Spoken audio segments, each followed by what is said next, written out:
നിങ്ങളുടെ പ്രിയതമൻ തോളിൽ ചുമന്ന കുരിശിനെ നിങ്ങളും ആശ്ലേഷിക്കുക.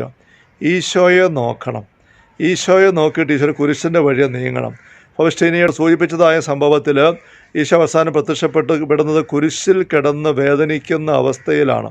അപ്പം അങ്ങനെ കുരിശിൻ്റെ അനുഭവത്തിൽ ഈശോ ചോര ചൊന്തിക്കൊണ്ട് സഹിക്കുന്ന അവസ്ഥ കാണപ്പെട്ടിട്ട് അവിടെ ഈശോ പറയുന്നുണ്ട്, എന്നെ അനുഗമിക്കാൻ ആഗ്രഹിക്കുന്ന വ്യക്തി ഞാൻ നടന്ന വഴിയിലൂടെയാണ് നടക്കേണ്ടത്. അത് കുരിശിൻ്റെ വഴിയാണ്. അതിലൂടെ നടക്കാനായിട്ട് നിങ്ങൾ തയ്യാറാവണം. വിശുദ്ധ അൽഫോൻസാ പങ്കുവെക്കുന്ന ഒരു ആത്മീയ ചിന്ത നമ്മൾ ശ്രദ്ധിച്ചിട്ടുണ്ടല്ലോ. ഞാൻ ഒരു ഇടയ പെണ്ണാണ്, ഒന്നുമില്ലാത്ത ഒരു ദരിദ്രയായ ഇടയ പെണ്ണ്. എന്നെ മഹാരാജാവായ ഈശോ സ്വന്തമാക്കിയെടുത്തു. ഈശോ എന്നെ സ്വന്തമാക്കി. ഞാൻ അവിടുത്തെ സ്വന്തമായി കഴിഞ്ഞപ്പോൾ അവിടുത്തേതല്ല എൻ്റെ സ്വന്തമായി. എന്താണ് രാജാവിന് സ്വന്തമായിട്ടുള്ളത്? കുരിശും സഹനങ്ങളും മുൾമുടിയുമാണ്. അതെല്ലാം എൻ്റെ സ്വന്തമായിട്ട് മാറി. അതുകൊണ്ട് അതേപ്പറ്റി ഒരിക്കലും ഞാൻ പരാതിപ്പെടില്ല. എന്നെ സ്നേഹിച്ച് സ്വീകരിച്ച എൻ്റെ രാജാവിൻ്റെ, എൻ്റെ നാഥൻ്റെ സ്വന്തമായിട്ട് നാഥൻ വെച്ചിരിക്കുന്ന എല്ലാം എൻ്റെ സ്വന്തമായിട്ട് മാറിയിരിക്കുന്നു. അപ്പോൾ കുരിശിനെക്കുറിച്ച് പരാതിയില്ല എന്ന് അൽഫോൻസാ പറയുകയാണ്. നമ്മൾ നേരത്തെ പറഞ്ഞിട്ടുണ്ടല്ലോ, നമ്മുടെ പനച്ചിക്കലച്ചൻ എഴുതിയ ആ ഒരു ഈരടികൾ, കെറുവാണോ ഈശോയ്ക്ക് എന്നോട് കെറുവാണോ, എന്താ ഈ ദിവസം ഇതുവരെയും കുരിശുകളൊന്നും തന്നില്ല എന്ന് ചോദിക്കുന്ന അൽഫോൻസാമ്മയെ പനച്ചിക്കലച്ചൻ അവതരിപ്പിക്കുന്നുണ്ട് പാട്ടിലൂടെ. അപ്പോൾ ഇത് സഹനത്തെ സ്വീകരിക്കുകയാണ്. ഇതെല്ലാം നമുക്ക് ഈ വിശുദ്ധരിൽ കാണുന്നത് അമ്മ തെരേസ മനോഹരമായിട്ട് പറയുകയാണ്, നിങ്ങളുടെ പ്രിയതമൻ തോളിൽ ചുമന്ന കുരിശിനെ നിങ്ങളും ആശ്ലേഷിക്കുക. നിങ്ങളുടെ പതാകയും അതുതന്നെയാണെന്ന് വിസ്മരിക്കരുത്. നമ്മുടെ പതാക കുരിശാണ്. കഴിവിൻ്റെ അങ്ങേയറ്റം വരെ സഹിക്കുക. കഴിവിൻ്റെ അങ്ങേയറ്റം വരെ സഹിക്കുക. സഹനത്തെക്കുറിച്ച് പരാതിപ്പെടാതിരിക്കുക. സഹനത്തെ സ്വീകരിക്കുക. അതെല്ലാം സ്നേഹഭാചനത്തിന് വേണ്ടി തന്നെ ആയിരിക്കട്ടെ. ഈശോയെ പ്രതി സഹിക്കുക. അങ്ങനെ ഒരു വശം ആത്മീയതയിലുണ്ട്.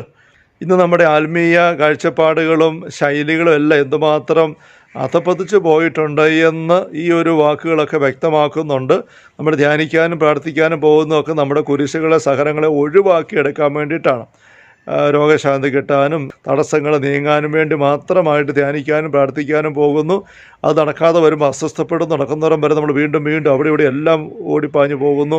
അങ്ങനത്തെ ഒരു അധപ്പതിച്ച അവസ്ഥയിലേക്ക് നമ്മുടെ ആത്മീയത പോയിട്ടുണ്ട് എന്ന് തിരിച്ചറിയാനായിട്ട് നമുക്ക് നല്ലപോലെ സഹായിക്കുന്ന ഒന്നാണ് ഈ വിശുദ്ധർ പുലർത്തിയിരുന്ന ഈ കാഴ്ചപ്പാടുകൾ. സഹനത്തെ അങ്ങേയറ്റം സ്വീകരിക്കുന്നു, ആഗ്രഹിക്കുന്നു, അതിൻ്റെ പിന്നാലെ പോകുന്നു. പ്രാർത്ഥനയുടെ അനുഭവത്തിന് സഹനം വരുമ്പോൾ ഒരിക്കലും മനസ്സുമെടുക്കാതെ, നിരാശപ്പെടാതെ, പ്രാർത്ഥന ഉപേക്ഷിക്കാനുള്ള പ്രേരണ പോലും എടുക്കാതെ വീണ്ടും പൊരുതി കയറാനിട വരികയാണ്.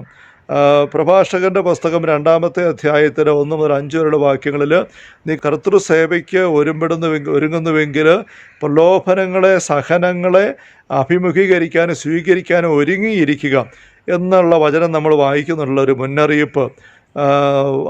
സ്വർണം അഗ്നിയിൽ ശുദ്ധി ചെയ്യപ്പെടുന്നത് പോലെ കർത്താവിന് സ്വീകാര്യരായ വ്യക്തികളെ സഹനത്തിൻ്റെ അഗ്നിയിലാണ് ശുദ്ധീകരിക്കപ്പെടുന്നത്. അവിടെ ഞെരുക്കുന്ന ദൗർഭാഗ്യങ്ങളിൽ ശാന്തത കൈവെടിയരുത്, നിരാശരാകരുത് എന്ന് പറഞ്ഞിരിക്കുക. കർത്താവിന് വഴി പോകാൻ ആഗ്രഹിക്കുന്ന വ്യക്തികളുടെ ഉപദേശമായിട്ടാണത്. Hallelujah, hallelujah. അതുകൊണ്ട് പ്രാർത്ഥനയും ധ്യാനവുമാകുന്ന തുഴച്ചിലൂടെ, അല്ല ചിറകടിക്കലിലൂടെ, അല്ല ചുവടുവയ്പ്പിലൂടെയാണ് നമ്മൾ ഈ ആത്മീയ അനുഭവത്തിലൂടെ മുന്നോട്ട് പോകുന്നത്. ആഭ്യന്തര കർമ്മത്തിലേക്ക് അകത്തേക്ക് പ്രവേശിക്കുന്നത് അതിൻ്റെ വാതിലും വഴിയല്ല അതുതന്നെയാണ്. ആ പ്രാർത്ഥന ഈ ഒരു അനുഭവം ഉണ്ടാകുമ്പോൾ മനസ്സുമടുപ്പ് വരാൻ പാടില്ല എന്ന് അമ്മ തെരേസ നമുക്ക് നല്ലപോലെ ഉള്ളിലേക്ക് എടുത്തുകൊണ്ട് നമ്മുടെ തുറന്നുള്ള പ്രാർത്ഥനയുടെ അവസരങ്ങളിൽ മടുപ്പും ഭാരവും ഇട്ടിച്ച് പോകാനൊക്കെ തോന്നുമ്പം അങ്ങനെ പോകാനിട വരാതെ സൂക്ഷിക്കാനായിട്ട് നമുക്ക് സാധിക്കട്ടെ. Hallelujah, hallelujah, hallelujah. ഇതെല്ലാം സ്നേഹഭാചനത്തിന് വേണ്ടി തന്നെ ആയിരിക്കട്ടെ. ഈശോയുള്ള സ്നേഹത്തെ പ്രതി വേണം. എബ്രാസ്യരുടെ ലിഖിതങ്ങൾ തന്നെ കാണാൻ പറ്റും. ഇപ്രാവശ്യം ഒത്തിരി സഹനങ്ങൾ, പൈശാചിക പീഡകളെല്ലാം വന്നിട്ട് മടുത്ത് നിലവിളിച്ച് അങ്ങനെ നിൽക്കുമ്പോൾ ഈശോ കുരിശിൽ കിടന്ന് പുളയുന്ന അവസ്ഥയിൽ കാണപ്പെട്ടിട്ട്, ഇത് കണ്ട് നീ ധൈര്യമെടുത്ത് ഞാൻ സഹിച്ചതിനെപ്പറ്റി, പാടുപെട്ടതിനെക്കുറിച്ച് നീ ധ്യാനിച്ച് എന്ന് പറഞ്ഞ് ഈശോയുടെ പീഡാനുഭവത്തിലേക്കാണ് എബ്രാസ്യാമ്മയുടെ ഉള്ളത്തെ ഈശോ ചേർത്ത് വെച്ചിട്ട് എബ്രാസ്യാമ്മയെ ശക്തിപ്പെടുത്തിയിരുന്നത്. അൽഫോൻസാമ്മയുടെ ശക്തിയും കുരിശിന് തന്നെയായിരുന്നു നമുക്കറിയാം. ഇപ്രകാരമുള്ള ഈ ഒരു നോട്ടം പൗലോസ് അപ്പോസ്തലൻ 1 കൊരിന്തോസ് 2 പറയുന്നത് പോലെ യേശുവിനെക്കുറിച്ച്, അതും ക്രൂശിതനായ യേശുവിനെക്കുറിച്ചല്ലാതെ ഇവരൊന്നിനെക്കുറിച്ച് അറിയേണ്ടതില്ലെന്ന് ഞാൻ തീരുമാനിച്ചു. അങ്ങനത്തെ ഒരു ഉള്ളിൻ്റെ അടുപ്പം ഈശോയുടെ കുരിശിനോട്, ക്രൂശിക്കപ്പെട്ട ഈശോയോട് നമുക്ക് വേണം. എങ്കിലും നമുക്ക് ഈ ആത്മീയ ജീവിതത്തിൽ മുന്നേറാനായിട്ട് സാധിക്കുകയുള്ളൂ. Hallelujah, hallelujah. വീണ്ടും പറയുകയാണ്, അപ്പോൾ നിങ്ങൾക്ക് പരിപൂർണ സ്വാതന്ത്ര്യം കിട്ടും. അപ്പോൾ നിങ്ങൾക്ക് പരിപൂർണ സ്വാതന്ത്ര്യം കിട്ടും. എന്താ അതിൻ്റെ അർത്ഥം? നമുക്ക് ഈ ഒരു കുരിശിനെ സ്വീകരിക്കാനുള്ള സന്നദ്ധത, അതേക്കുറിച്ച് ഈ ഒരു ആത്മീയ വ്യക്തത ഇല്ലാത്തിടത്ത് നമ്മളെപ്പോഴും ആശ്വാസം തേടിക്കൊണ്ടായിരിക്കും പോകുന്നത്. ഒരു സഹനമോ ഞെരുക്കോ ബുദ്ധിമുട്ടോ തടസ്സമോ വരുമ്പോഴേക്കും നമ്മളങ്ങ് ഭാരപ്പെടും, നമ്മൾ കലങ്ങും, നമ്മൾ വല്ലാണ്ടാവും. അങ്ങനെ നമ്മുടെ ഉള്ളിൻ്റെ ഒരു സമാധാനം, ഒരു സ്വാതന്ത്ര്യം, ഒരു ഫ്രീഡം ആത്മീയതയിൽ നമുക്ക് നഷ്ടപ്പെട്ടു പോകും. മറിച്ച് സഹനങ്ങളിൽ നമ്മൾ ആനന്ദിക്കുന്നതെങ്കിൽ ഏത് സഹനം വരുന്നിടത്ത് നമുക്ക് ആനന്ദമാണ്, ആവേശമാണ്. ഇതിലൂടെ എൻ്റെ ദൈവം എന്നെ നടത്തുമ്പോൾ കുരിശിൻ്റെ വഴിയിലൂടെയാണ് അവിടെ തന്നെ നടത്തുന്നത്.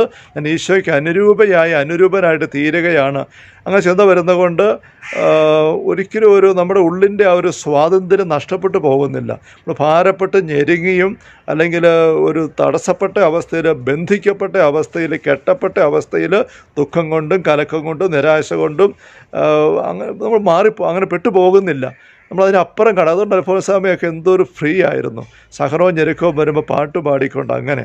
അസിസി പുണ്യവാൻ അങ്ങനെ തന്നെ, ഫൗസ്റ്റീന അങ്ങനെ തന്നെ, എല്ലാ വിശുദ്ധരും അങ്ങനെ തന്നെയാണ്. അപ്പോൾ ഈ ഒരു കാഴ്ചപ്പാടിലേക്കാണ് നമ്മൾ വരേണ്ടത്. അപ്പോൾ പരിപൂർണ്ണ സ്വാതന്ത്ര്യം നമുക്ക് ലഭിക്കും. പ്രാർത്ഥനാ ജീവിതത്തിൽ നമ്മൾ ആഴപ്പെട്ട് മുന്നോട്ട് നീങ്ങാൻ പരിശ്രമിച്ചിട്ട് നമുക്കൊരു സ്വാതന്ത്ര്യമില്ലായ്മ അനുഭവപ്പെടുന്നതിൻ്റെ ഒരു കാരണം നമ്മൾ സഹനത്തെ സ്നേഹിക്കുന്നില്ല, സഹനത്തെ സ്വീകരിക്കാൻ പറ്റുന്നില്ല. ഇനി സഹനത്തെ പുഞ്ചരിയോടെ സ്വീകരിച്ചല്ലേ പോലെ അത് എളുപ്പമല്ല. പക്ഷേ ഉള്ളുകൊണ്ട് ബോധ്യത്തോടെ അങ്ങ് സ്വീകരിക്കാൻ നമ്മൾ തയ്യാറാകുന്നില്ല എന്നുള്ളതാണ്.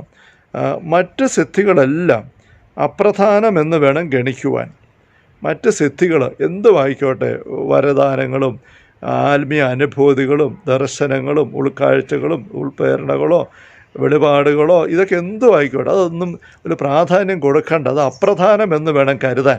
കാരണം അത് ദൈവം ചിലപ്പം നമുക്ക് അറിഞ്ഞും തരുന്നു, ദൈവത്തിന് എന്തോ ഉദ്ദേശമുണ്ട്, അത് അവിടുന്ന് പിന്നെ എടുത്ത് മാറ്റുകയും ചെയ്യും. അത് തന്നെ പറയാം, നമ്മൾ പോകണ്ട, അത് നമ്മുടെ നല്ല ദാനം, അത് സിദ്ധികളാണ്. സിദ്ധി എന്ന് പറയുന്നത് എന്നതാ, സിദ്ധിക്കുന്ന കാര്യമാണ്. വെച്ചാൽ സിദ്ധൻ ആരാ? ഒരു മനുഷ്യ സാധാരണമല്ലാത്ത വിധം എന്തൊക്കെയോ കഴിവുകൾ, സാധ്യതകൾ സിദ്ധിച്ചിട്ടുള്ള, അതാണ് സിദ്ധി എന്ന് പറയുന്നത്. ദാനമായിട്ട് കിട്ടി, കൃപ കിട്ടി, അത് ദൈവം കൊടുത്തതാണ്. അങ്ങനെ സിദ്ധിച്ചത് നമ്മുടെ സ്വന്തമല്ല, നമ്മുടെ അധ്വാനത്തിൻ്റെ ഫലമല്ല, നമ്മൾ നേടിയെടുത്തതല്ല. അത് ഇട്ട് കിട്ടിയ കാര്യം, മുകളിൽ നിന്ന് ഇട്ട് കിട്ടി നമ്മൾ കൈ കിട്ടുന്നത് മാത്രമേ ഉള്ളൂ. അതുകൊണ്ട് സിദ്ധികളുടെ പുറകെ അല്ല നമ്മൾ പോകേണ്ടത്, സിദ്ധന്മാരുടെയും സിദ്ധികളുടെയും പുറകെ അല്ല നമ്മൾ പോകേണ്ടത്. ഈശോയുടെ വചനത്തിൻ്റെ വെളിച്ചത്തിൽ കുരിശൻ്റെ വഴിയിലൂടെ മുന്നേറുമ്പോഴാണ് നമ്മൾ ആത്മീയതയിൽ വളരുക എന്ന് അമ്മ തെരേസ ഇവിടെ വ്യക്തമാക്കുകയാണ്.